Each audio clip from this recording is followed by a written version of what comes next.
Y estamos de regreso en este su programa La Hora Tecnológica. Como habíamos anunciado, William Acosta, tenemos directamente desde Chile al geólogo Gino Figueroa. Así es. ¿Ya está en línea, Pedro? Vamos a ver. Buenas tardes, Gino. Hola, ¿se escucha? Sí, te escuchamos aquí. Buenas tardes, ¿cómo estás? Buenas tardes, muy bien, aquí estamos, todo bien. Excelente, entonces estás al aire aquí en la emisora Radio Ben, en el programa La Hora Tecnológica. Estamos contactándote a propósito de estos temas bien interesantes sobre terremotos. Tuvimos recientemente un terremoto en Turquía de más de 7 grados. También aquí en República Dominicana tuvimos algunos sismos el mes pasado y a principios de ese mes, pero no fue de esa magnitud como en Turquía, gracias a Dios. Fue de 5 puntos y algo, William, ¿cierto? Así es, 5.6. Aquí también tengo a el amigo William Acosta, que es mi compañero de programa, Williams. Sí, hola Gino, ¿cómo estás?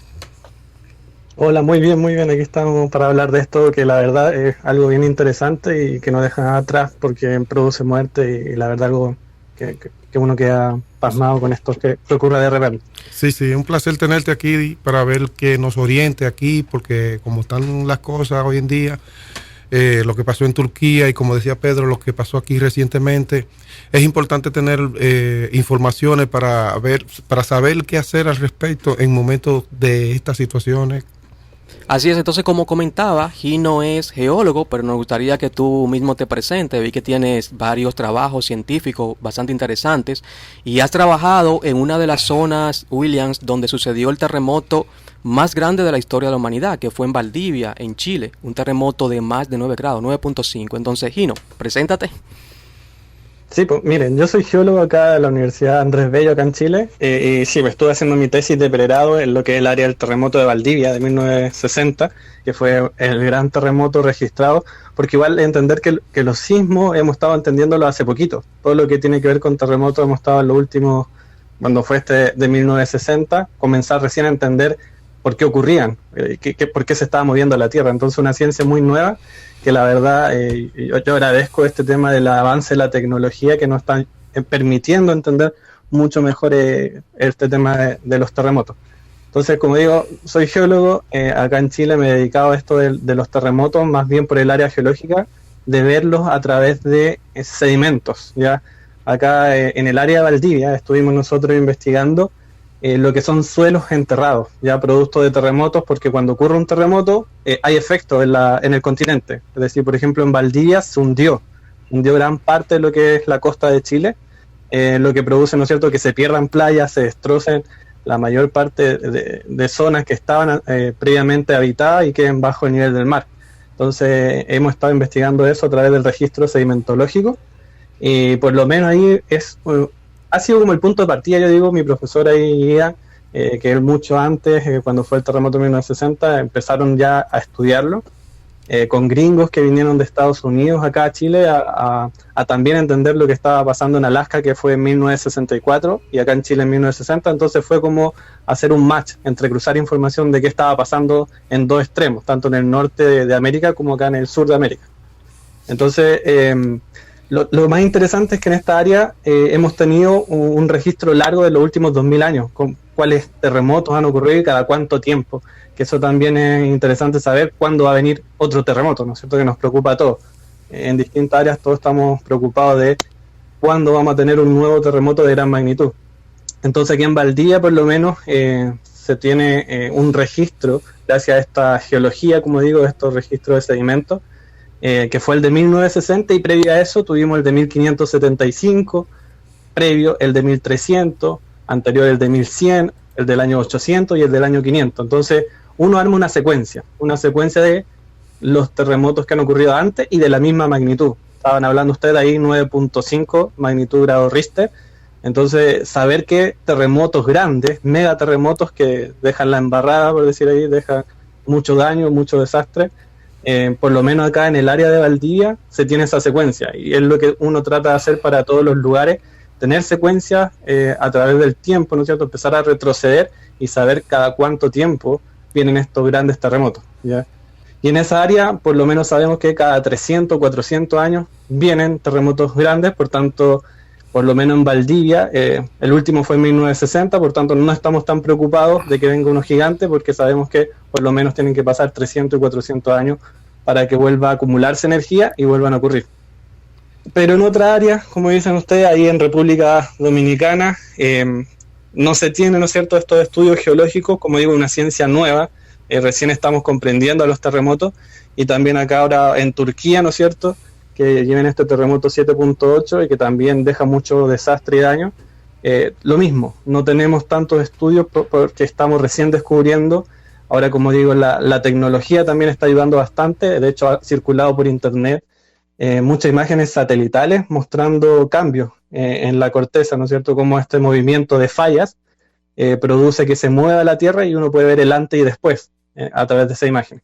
Así que muy, muy interesante, como digo, este tema es algo reciente que se está investigando y muchos científicos están preocupados por entender y comprender los distintos sistemas de falla. Bien, Acosta, te quiero hacer algunas preguntas precisamente sobre este tema de los terremotos. Sí, Gino, perdón. Sobre este tema, ahora que tú mencionas, ¿verdad?, que obviamente eso es una descarga de energía de la Tierra cuando se produce un terremoto. Entonces yo te pregunto, ¿pudiéramos tener alguna tranquilidad después de este terremoto tan fuerte que ocurrió en Turquía, de que no tendremos algo tan cercano durante un tiempo debido a que ya la energía fue como liberada por la Tierra? Mira, la verdad no es, o sea, como digo, hay que hacer estudios porque este terremoto fue 7.8. Recordar que el mayor, que fue de Valdivia, fue 9.5. O sea, esta escala de Richter es una escala logarítmica. O sea, cuando nosotros aumentamos ese 0,1 grado, la verdad es que son miles de toneladas de energía que se están liberando. Por tanto, si bien este terremoto 7.8 dejó mucho desastre porque allá las edificaciones no estaban preparadas para sismos, todos estos edificios que se veían como caían, ¿no es cierto?, es producto que eran materiales que no son preparados por la ingeniería para estar frente a estos terremotos y estas ondas sísmicas, tanto la onda P, las ondas superficiales, no estaban preparados y un material muy liviano, por tanto también fue algo superficial que afectó fuerte. Por tanto, hay que ir a estudiar allá. Los científicos también ahí en Turquía están, tanto geólogos, ¿no es cierto?, preocupados por seguir estudiando este sistema de fallas que está ahí en Turquía, fallas de rumbo, y comprender que a lo mejor esas fallas pueden producir un terremoto mucho más grande. Por eso no sabemos si retrocedemos en el tiempo, no se tiene esa información geológica de decir cuándo fueron los eventos previos, en qué año, y de qué magnitud. A lo mejor fueron mucho mayores que este 7.8, pero no se tiene la información. Por tanto, como es una ciencia nueva, hay que ir a estudiar ahí geológicamente, ver a través del registro sedimentario, ¿no es cierto?, poder saber retroceder en este tiempo y quizás los últimos 2.000 años, 3.000 años, saber cuándo ocurrieron grandes terremotos ahí en Turquía, que no se sabe. Ok. Me surge también una pregunta, Gino. Tú sabes que como este es un programa de tecnología, quisiéramos saber qué tan cerca o qué tan lejos está la tecnología para prevenir un terremoto, o sea, para avisarnos, aunque sea con un tiempo corto de antelación, hey, va a haber un terremoto en tal lugar o algo así. ¿Estamos muy lejos de esto o podríamos decir que estamos caminando cerca? Claro, mira, yo digo, los japoneses son los que llevan aquí la delantera, como digo, son los que tienen gran avance de tecnología, pero hay que hacer ahí un hincapié en que Japón, ¿no es cierto?, no es lo mismo que Turquía. En Japón los terremotos se producen a través de la subducción, donde una placa, ¿no es cierto?, se hunde bajo la otra, y por tanto ellos tienen todo un mecanismo de predicción, minutos, de hecho segundos antes, ellos se pueden preparar con sistemas de alerta y alarma, ya que, ¿no es cierto?, están alejados de esa fosa donde se están produciendo los terremotos y tienen una cantidad de sismógrafos, ¿no es cierto?, colocados en el mar, en el océano. Entonces, la onda, ¿no es cierto?, cuando se produce este choque de las placas, ¿no es cierto?, se libera la energía, inmediatamente las que están cercanas al océano comienzan a registrar las ondas primarias del movimiento sísmico, por tanto, avisan inmediatamente que, como digo, son minutos previos, quizás 1 minuto, 2 minutos, tienen para alertar que va a llegar una onda sísmica al continente en Japón, pero para otros lugares como Turquía no es un terremoto que se produjo a través de subducción, sino fue un movimiento por fallas que se mueven en sentido horizontal, fallas transformantes o fallas de rumbo.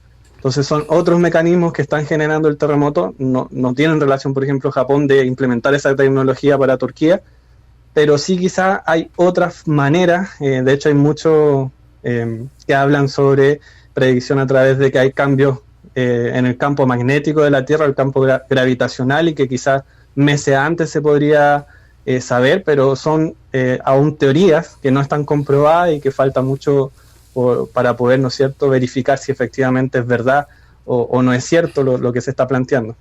Ya, ok. Todo esto obviamente remueve no solamente la tierra, también remueve los sentimientos de las personas. Y estuve leyendo en la BBC, claro, que entre los escombros, ¿verdad? Han sacado familias. Por ejemplo, el sábado sacaron una familia de 5, rescataron una familia de 5, o sea, una familia de 5 en la ciudad de Gaziantep. Y había una niña que también la rescataron y tenía 132 horas bajo los escombros. Entonces yo me pregunto, ¿qué tanto tiempo puede durar una persona bajo los escombros vivo tras un terremoto? Claro, interesante pregunta que la verdad no sabría responder en el sentido de cuánto puede sobrevivir una persona ahí bajo escombro, pero sí lo que es súper importante sobre eso que están hablando es el tema de nunca olvidar los lugares donde nosotros vivimos, o por ejemplo ahí mismo en Turquía, ya hay algo que hoy ha pasado, o sea, el 6 de febrero tuvieron esta experiencia de vida que la verdad muy desastrosa y algo que uno no quiere que vuelva a ocurrir, pero hay que tener presente que esto en el futuro puede volver a ocurrir.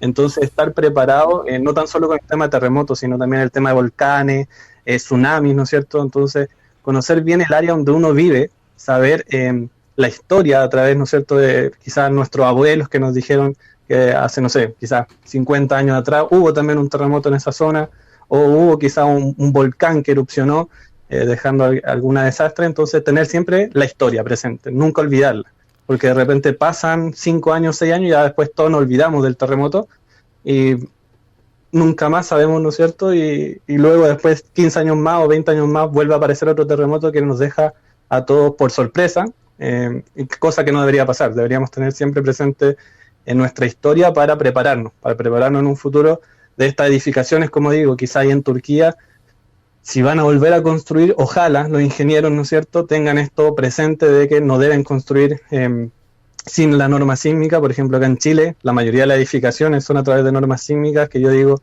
quizá un terremoto 7, un terremoto 8, no producen mucho daño, pero en otros lugares donde no están con normas sísmicas, las edificaciones, la verdad, se desploman. Ok, Gino, mira, me parece interesante este tema y hace poco comentaste lo de las fallas. Entonces, para las personas que nos están escuchando, que quizás no sepan exactamente qué es una falla, nos gustaría que nos expliques qué es una falla geológica y cómo ustedes saben dónde se encuentran cada una de estas fallas que a veces vemos graficadas en los mapas y en los documentales. Claro, sí. Mira, las fallas principalmente son dos bloques. Son dos bloques de tierra, de corteza en realidad, son bloques que pueden tener cientos de kilómetros de largo y que se mueve uno respecto al otro, o sea, están siempre en movimiento. Las fallas más grandes o las mega fallas que le llamamos es cuando están los bordes de placas, y muchos a lo mejor conocerán las placas tectónicas, que muchos hablan los geólogos cuando ocurren estos terremotos. Una placa tectónica que se mueve respecto a otra son dos bloques gigantes de masa de tierra, ¿no es cierto?, de continentes que flotan sobre una astenósfera, que la astenósfera es una parte más interna de la Tierra que es más viscosa, se mueve no es una roca dura. En cambio la corteza es algo más duro, ¿no es cierto?, que es como un bloque flotando sobre agua, por decir. Y estos movimientos respecto a un bloque del otro son las denominadas fallas, ¿ya? Y la mayoría de los geólogos, ¿no es cierto?, los geólogos se encargan de reconocerlas en la Tierra por manifestaciones, ya sea movimientos de la corteza, por ejemplo, líneas que se pueden observar. Como digo, salieron muchas imágenes a través del terremoto de Turquía, donde se veía el desplazamiento de carreteras, o sea, una carretera que estaba cortada producto de una línea, ¿no es cierto?, que era esta falla. Ya este bloque que se movió, el de la izquierda versus el de la derecha, tuvieron movimientos uno hacia un lado y el otro hacia el otro. Por tanto, esas son las fallas, ¿no es cierto?, son dos bloques de tierra, ¿no es cierto?, continente, o ya sea masa más oceánica, pero que se mueve uno respecto al otro y eso generan fallas, ¿ya? Es lo que nosotros conocemos. Cuando se mueven bloques, a eso denominamos fallas. Sí, Gino, me pregunto yo qué tanta información tú podrías tener sobre esta falla aquí en la República Dominicana. Tú sabes que no siempre las personas tienen esa información y si tienes algo al respecto me gustaría que lo compartas.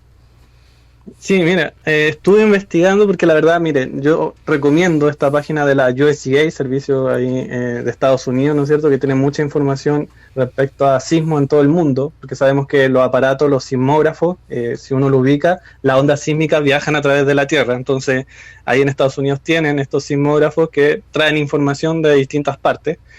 Y tienen muchas ahí mapas y ustedes también, de hecho vi un documental ahí de República Dominicana respecto a geólogos que hablaban de las grandes placas que se están moviendo, la placa del Caribe ahí con la placa de América del Norte, que se mueven de manera transformante. Entonces ahí justo en República Dominicana tienen muchas fallas de este estilo de rumbo, ¿ya? No hay solo una, sino que ahí hay un mapa de hecho mostrando todo su país junto con Haití. Que muestra muchas fallas en este movimiento horizontal, ¿ya? La falla septentrional que hablaban, también la de Enriquillo, que en Haití provocó también varios terremotos de gran magnitud, pero sin duda hay muchos sistemas de falla, y que es importante para los geólogos estudiarlas, colocar estaciones GPS. La estación GPS son estaciones que nos miden movimientos. Entonces, por ejemplo, todos los días el continente a lo mejor se está moviendo, no necesariamente manifestándose a través de terremotos, porque hay veces que se mueve de manera suave, un bloque respecto al otro, pero en algún momento cuando esta energía se traba, o sea, no se puede mover los bloques, se va a liberar en algún momento en la Argentina y eso genera un sismo, el movimiento de la Tierra. Pero, por ejemplo, acá en Chile tenemos todo un sistema de GPS que nos muestran cómo se mueven estas fallas, ¿no es cierto?, corticales que tenemos, y saber a qué velocidad lo hacen, ¿ya? Entonces, saber que se está moviendo siempre, estudiarla, tenerla, un control de a qué velocidad se está moviendo, o si en algún momento se detiene ese movimiento, o cuánta energía se está acumulando porque no han habido tantos terremotos. Entonces, importante es que hayan terremotos para saber que se está liberando energía y no se está acumulando. Ok, bastante interesante. Entonces queremos abrir los teléfonos para que nuestros amigos, si tienen alguna pregunta para el geólogo Gino Figueroa, puedan comunicarse con nosotros. Recuerde los números, Williams. El 809-683-4041. Nos pueden llamar y hacerle la pregunta al especialista, ¿verdad? Y nada, estamos aquí. Cualquier cosa, comiencen a llamar. Gino, también vi que aunque no está relacionado directamente con los terremotos, vi que hace unas semanas salió una información respecto a que el núcleo de la Tierra supuestamente se había detenido. ¿Tú tienes alguna información de esto? En muchos noticieros. Ajá, exactamente. Sí, mira, es una noticia súper interesante porque fue geofísico. No me acuerdo exactamente qué país, pero fue ahí publicado en Nature, una revista súper connotada a nivel científico. Pero vi que varios noticieros hablaban de que se detuvo el movimiento interno de la Tierra, que eso la verdad no es cierto. Fue una interpretación más bien rápida que se habló de que se había detenido actualmente, pero lo que ahí se hablaba son velocidades relativas, es decir, con un ejemplo que de hecho una colega ahí, que es sismóloga, habló dentro de redes sociales para poder difundir este tema de el núcleo interno está girando, mientras que nuestro planeta también gira en sentidos contrarios, o a velocidades distintas, ¿ya? Entonces, cuando, por ejemplo, uno ve un automóvil que está a 50 kilómetros por hora versus otro que va a 30 kilómetros por hora, puede que en algún momento, ¿no es cierto?, esos movimientos, si se mantienen, por ejemplo, a la misma velocidad, a 50 cada uno, vamos a ver que el otro no se mueve, ¿ya? Entonces, más bien se refería a eso con el núcleo interno, que las velocidades con las que estaban girando iban cambiando a través del tiempo. De hecho, tenían un ciclo de casi 70 años que cambiaban, pero más que se detenga la rotación tenía que ver con una velocidad relativa respecto una de la otra. Exacto, eso es como cuando hacen una referencia, tú no puedes hacer una referencia de algo si no es con otra específicamente, ¿verdad? Entonces yo puedo decir que, claro, que un pueblo está lejos de otro, pero basado a la distancia de ese otro. Tú no puedes decir que está tan cerca. Exacto. Interesante. Entonces, Gino, mira, me parece bastante interesante este tema. Y tú sabes que luego de este terremoto de Turquía surgieron muchas noticias que en la mayoría de los casos lamentablemente son fake news, pero que la gente la consume y la toma como cierta. Y yo sé que hay una noticia que salió y tengo mis dudas que supuestamente la la placa de Turquía es la misma de República Dominicana. Entonces queremos escuchar a un geólogo como tú que le diga a la persona que esto no es cierto, porque yo sé que tengo mis dudas sobre esto, pero quiero escucharlo de tus propias palabras. Claro, claro. Miren, las placas tectónicas la verdad son varias. De hecho hay un mapa ahí, si uno busca en Google puede encontrar el mapa de placas tectónicas y claro, Turquía y República Dominicana tienen distintas placas. Ahora, el movimiento, como lo que yo hablaba, por ejemplo, Japón hay subducción, ya que es una placa que se hunde bajo la otra, pero en el caso que si comparamos Turquía con República Dominicana, el movimiento también es horizontal, o sea, son fallas de rumbo, fallas que se mueve un bloque de forma horizontal y no vertical. Entonces el movimiento, si hablamos, es similar, parecido, pero son placas totalmente distintas. Ahí en Turquía, como digo, tenemos el sistema de falla Anatolia Oriental, que se llama, que tiene que ver con las placas Anatolia, la placa de Arabia y la placa de África. En cambio, ahí en República Dominicana les dije que estamos hablando de placa del Caribe y placa de América del Norte. Entonces, el movimiento es similar, son movimientos horizontales, pero placas son totalmente distintas. Bueno, Gino, y decirte que realmente estamos bien agradecidos por permitirnos hacer esta entrevista contigo para recibir estas informaciones que estamos recibiendo hoy en día. Ahora, te quiero preguntar ahora, por ejemplo, ¿qué hace tan peligroso a un terremoto? Por ejemplo, tú sabes que hay en algún momento que se da un terremoto que está a un nivel alto en la escala de Richter. Sin embargo, hay otros que se dan más pequeños, más bajitos en esta escala y producen más daño que esos que se hicieron en esa escala mayor. O sea, ¿cuál es la diferencia? ¿Cómo yo puedo decir si un terremoto es más peligroso que otro, más dañino y esas cosas? Claro. Tiene que ver un poco con el mecanismo focal, que es donde se forma. Ya hay veces que hay terremotos que son muy superficiales y son de grado bajo, pero al ser tan superficial, es decir, estamos tan cerca de esa rotura, porque una ruptura de los bloques o de las rocas que estamos hablando bajo la tierra. Entonces, mientras más cerca, claramente el movimiento va a ser peor. Y también tiene que ver con qué roca estamos habitando. Nosotros, ¿no es cierto?, donde tenemos ciudades construidas, de repente no se toma en cuenta la geología y se construye, por ejemplo, sobre arenas de playa. Entonces, muchas veces hemos visto que se produce licuefacción, que es un movimiento de la arena estilo jalea, ¿ya? Porque si tenemos acuífero, tenemos napas subterráneas de agua, la arena, ¿no es cierto?, tiene este comportamiento de dejar pasar el agua, es permeable, por tanto se va a mover como si fuera una gelatina. En cambio, una roca, que estamos hablando, por ejemplo, de una roca ígnea, si se construyen ciudades o edificios sobre roca ígnea, la roca ígnea es una roca más dura, más consolidada, por tanto el movimiento sísmico, las ondas, van a comportarse distintos, no van a generar este movimiento como jalea. Y no tenemos una llamadita. Son varios factores. Que alguien quiere hacerte una pregunta, vamos a sacarla al aire. Sí. Muchas gracias. Estoy informándome con esta importante información, valga la redundancia. La pregunta sería que, mirando ahora mismo la información, nos están diciendo que hubo un pequeño temblor aquí en República Dominicana, en Puerto Plata, de 4.2. Sí, supuestamente lo dijo Chin Suriel, pero hubo un comentario que dijo que no, que en Miami no lo califican como real. Entonces la pregunta sería, cuando se dice que hubo un terremoto, un sismo, ¿a quién se le debe acreditar la confianza? ¿A Miami, aquí, allá? ¿A quién específicamente? Gino, no sé si escuchaste la pregunta. Sí, estuve escuchando ahí un poco, se escucha un poco lejano, pero sí, comprendí más o menos la consulta. Miren, siempre el tema importante son los servicios sismológicos. Cada país yo creo que tiene su propio servicio sismológico.